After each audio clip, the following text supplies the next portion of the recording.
Okay guys, I'm back here with the what not to do scenario. So if you have a friend, a cousin, a sister, a sibling, whatever, a loved one who is currently a victim or target of narcissistic abuse, or maybe they just got out but they're still like trying to recover, maybe they've been out for a while and they're still trying to recover, what not to do in order to help them. So the first thing that you want to keep in mind is never to blame the victim for the abuse. They did not deserve that. That was undeserved. Make sure this is very, very clear. Like, yes, they chose to stay. Yes, they chose to accept it, and yes, they chose to enable it. However, they are not responsible for the abuse. So do not blame them for what happened. Do not shame them for staying. Do not shame them for putting up with that. Don't shame them for how they feel already, because that person quite likely has an enormous amount of shame, because at some level they know something's not right. At some level they know this isn't healthy, and as soon as you reach that acceptance, even to like some degree, the shame already comes on, because you're realizing you're allowing that, you're staying, you're choosing to stay. Even when you feel like you're trapped, you realize that you're actually still choosing to stay. So you feel the shame, even if it's repressed, and it's hiding behind the anger. There's definitely shame there. So don't add to that, and expect that when the person has like this final major realization and acceptance that this is abuse, and they've been in an abusive relationship for however long, there will be like a tidal wave of shame that comes on that person. I mean, it comes out of nowhere, and so expect that will happen, and comfort them through this, and love them through this, and remind them that they are not stupid. They are not stupid. For some reason, they accepted this because it felt comfortable, it felt familiar, it felt normal. Whether they were already involved in relationships like this before and they've kind of been trained to accept this, whether they grew up in a narcissistically abusive household and as a child where a parent or caretaker was a narcissist and they didn't know any better all their life. They didn't know they deserved better. They just thought this is how human beings interacted in relationships, and that's how it was always going to be, and they just didn't know. That sort of thing can happen too. So don't add to the shame, and comfort them as the shame is coming on. Love them, remind them that they're not stupid. They were conned. They were conned by a con artist, and they loved that person, and they forgave that person, and they were always willing to give that person another chance, to give them the benefit of the doubt. These are positive qualities. Those are not negative qualities. It just happens to be that abusive person targeted that person because of those positive qualities. So remind them it's not those qualities that are negative, because you don't want your friend to like shut everything down, shut their heart down, shut their mind down, shut their life down out of fear of not being able to trust another person, and not being able to love other people and forgive other people and that sort of thing. Remind them those are positive qualities, and those same qualities which the narcissist valued as a victim, those same qualities will actually help that victim to recover after they do get out. Another thing is, don't ever tell the victim that it didn't happen, or now are you sure that happened, because that sounds kind of implied, and this could happen and that could happen, and you start to like rationalize things and why that probably didn't happen like that. Don't do that. Assume that the highest degree level of bullshittery is happening. I mean, mind fucking to the type that you've probably never even imagined happen. Like, maybe you didn't even see this kind of thing in movies before. This is real, and this happens to a lot of people, and the abuser is already gaslighting the victim. The victim is like, when you did that, that was kind of scary, and I didn't like that, and that really hurt me when you did that or said that. And the abuser is like, I didn't say that. No, I didn't mean it like that. You took it like that. You're extra sensitive. You're overly sensitive. You're crazy. That didn't happen. Wow, what's wrong with you? Like, this kind of gaslighting is already happening to that victim. They're already confused enough. Like, gaslighting is when, they manipulate a person's sense of reality. They distort what the real reality is in order to essentially lie and deceive the person of what really happened. And it causes them to second guess, to self-doubt, right? They lose their sense of self-trust. So don't ever reinforce that by saying it didn't happen. And the biggest danger in families place where this took place. Whether it was narcissistic abuse or sexual abuse, and this is incredibly common with sexual abuse as well. When the victim comes out and tells family members that someone else in the family is abusing or did abuse them, sometimes other members of the family just like, no, that didn't happen. No, so-and-so would never do that. No, it didn't happen like that. You must not be remembering it correctly. You must be overly sensitive. And no, I'm sure that they didn't mean that. That sort of thing will happen. A narcissistic parent, when their child is sexually abused, a narcissistic parent will absolutely deny that happened. They'll just put it away and not deal with it and not get help for their kid, and often not even want to entertain this child's, as a grown adult, their memories of what happened and the significance of those memories. And they're probably going to just keep denying that, saying, no, it didn't happen, because they don't want to believe it. So you don't want to add to that when you're trying to help somebody. You want to be a beacon of truth, someone who speaks the truth as you see it and allows your friend to speak their truth while you listen. Another do not confront the abuser. That can be incredibly dangerous. Like, it could be physically dangerous. It could be dangerous for everyone, for you, for your friend who's the victim, for if there's any children involved, if you have children or someone in your family. These people will not stop at where they go. They'll get flying monkeys, they'll create a smear campaign, they could end up attacking you. You do not want to confront the abuser. Also, do not encourage your friend to confront the abuser. Do not encourage your friend to open a dialogue about what's going on and see about, let's talk this through. Most normal human beings have conversation and dialogue and communicate in order to resolve things. That's the normal human thing. We're not talking about normal here. You do not resolve things with a narcissist, sociopath, or psychopath, because you will leave that situation significantly more confused, feeling significantly more angry, devastated, alone, denied, gaslighted.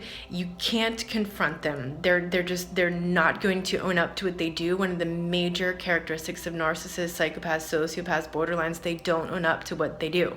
They don't take self-responsibility for their actions. They always blame someone else. Maybe that's you, maybe that's your friend, maybe it's their child, someone else. They're always going to blame a scapegoat. They're never going to take responsibility for themselves. They're never going to admit what they did wrong.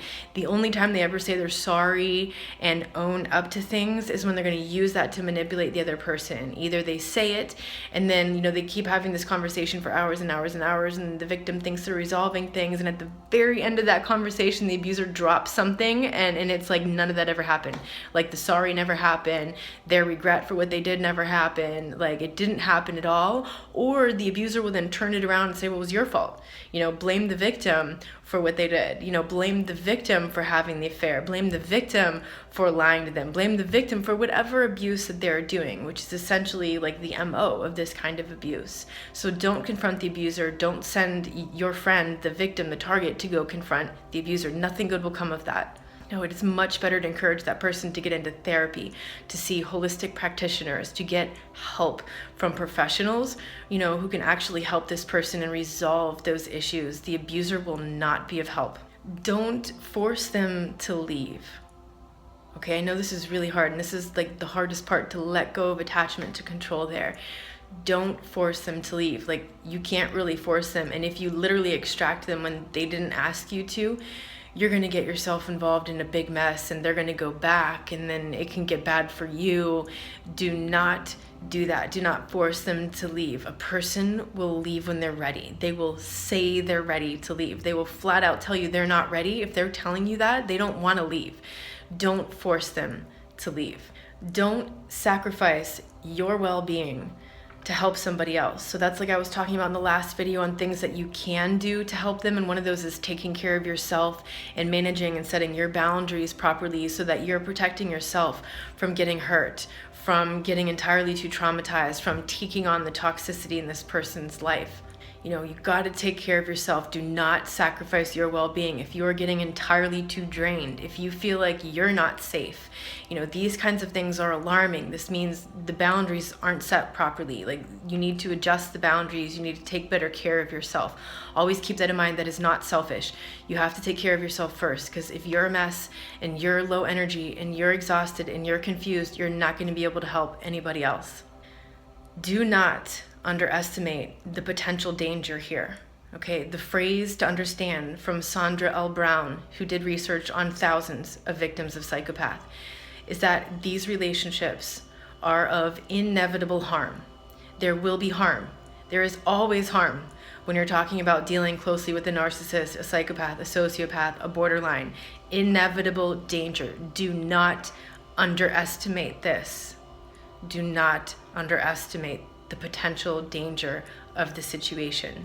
Don't underestimate the extent of manipulation, of cruelty, of sadistic planning and calculated undermining and destruction of someone else's life that a narcissistically abusive person will go to. They will go to all sorts of lengths to the people that they claim to love the most, while they're putting on this mask and this face and this illusion around society that they're an exemplary figure and everybody is just charmed by them into this spell, except the people that they're abusing. Do not underestimate the potential danger here. And the final bit of advice I've got here for you, what not to do: don't expect the person to just get over it, because even once they've gotten out of the situation, it could be probably not months, but chances are years, like at least a year, if not more, that it's going to take that person to process the grief, to process the emotions, to recover from what's going on. And in that recovery period will depend on a lot of things, and there is no exact time that it's going to take, no normal time. I mean, usually people start to animate, after like the first 3 months or so. Usually after like the first 60 to 90 days, they don't feel nearly as much compulsion to go back, but the danger is still when that abuser reaches out. Like, that person might go months and months and months, no contact, and feeling amazing, and they're moving forward and they're recovering and they're doing work on themselves and they're taking care of themselves, and then they get one text message from that person or one phone call or one email, or they take it upon themselves. They're just dying to know what that person's up to, and they're like, well, let me just take a look at their Facebook and just see. And they didn't block them like they should have blocked them. And so they take a look and they see some photo on their Facebook page, and then it's like this wave of anger and resentment and bitterness, and all the emotion of all that was just came right back into present time, even though it was like so far behind them and they had done all this work to get there, and it's like the bottom just fell out again. And now this person is like set back even more in the recovery process. They've dug a deeper hole. All they did was look at a photo. Do not underestimate the power of that. Once the person gets out and they don't have, say, children or any contact like this with the abuser, no contact is the ideal way forward. That means blocking phone, email, text, Facebook, Snapchat, every social media outlet, and blocking, like not just deleting but blocking, so there's no temptation to go look. Encourage them to change their phone number even, because that way that person can't go get some other phone or call from some unknown number and start to bother them again. So cutting free like that, going no contact is key. If your friend is co-parenting with this narcissist, they have a child or children, now they're going to have some contact, but encourage them to have minimum contact, very low contact, specifically about the children, and that's it. If your friend is at work and they're being abused at work and they can't get out of that job immediately, then you want to encourage them to only talk about work things with that narcissist, like nothing personal, no other contact in and out of work, like nothing beyond that, not sharing any emotional thing or story from personal life, like strictly business. With the children, strictly children, strictly business. Exchanging the kids, something at school comes up, some events going on, like whatever, that's it. Nothing more. Keeping that, very short. If you have to talk on the phone less than 2 minutes, preferably keep that in writing. Because with people like this, you want to have a written record of what they're doing, especially with kids, because there is so much at risk when there's kids in the picture. So if they're communicating via text or emails, that's even better because it's in writing. That person has proof if they decide to continue to abuse them, and they just have to set their boundary. I'm sorry, but I don't want to have phone calls with you. So you can text me or you can email me. You know, if it's just something in general, email me. If it's something more urgent, text me, but don't call. And then don't answer that phone call, you know, and encourage that person not to do that and to set very healthy boundaries. And, you know, if your friend is just feeling devastated because they've left, but they're still feeling abused, they need better boundaries. You know, and again, that comes back to helping them to get help, getting them, you know, into therapy, into coaching, into acupuncture, whatever holistic things you can help them get connected to. You know, maybe you even have friends who are into it who can introduce them, you know, to some things. Maybe they're a little shy to get involved, whatever, but get them help, get them professional help so they can start to recover faster. Make sure that the support network is there too, because that's really key to recovery, is to feel that support. Because if a person feels so alone, they're gonna feel like they can never recover from that, because that loneliness is the key wound to begin with. You know, it's like this devastating sense of loneliness. And so, you know, anything to overcome that, being able to surround them with compassionate, loving people is really, really key to the process. So that's what I've got for you here today, with things that you don't want to do when you're supporting a victim of narcissistic abuse. I hope that was helpful. If you have any comments on this, leave a comment below, a message below. If I left something out that you thought of, feel free to share that below. If you're in the situation and you're trying things, share that below, because, you know, other people are going to be tuning into this. Maybe they're going to read comments, maybe they're in the same situation, and something you said, you know, inspires them in some way, sparks, you know, some idea in them as well. And maybe just, you know, offering encouragement and hope to people who are in this situation, because it is really, really rough. Like, it is really, really difficult to overcome. I just want to give you an extra thank you for being there for these people, because I've been there, and I've been there alone so many times, and I didn't know what the hell was going on for so long. I didn't know about this even 2 years ago, and even so, it wasn't really until the last year that I really got it, and just felt so alone, and really wish that there were more people there who understood. So if you're there for somebody else who's being a victim currently, or who has been victimized by a narcissist, a psychopath, a sociopath, a borderline, if you are there helping them, bless you. Extra big hug to you, and like and subscribe if you want to hear more content like this. If you have any other suggestions for more content I can make in the future, go ahead and leave those in the comments below too. Sending you all a big hug.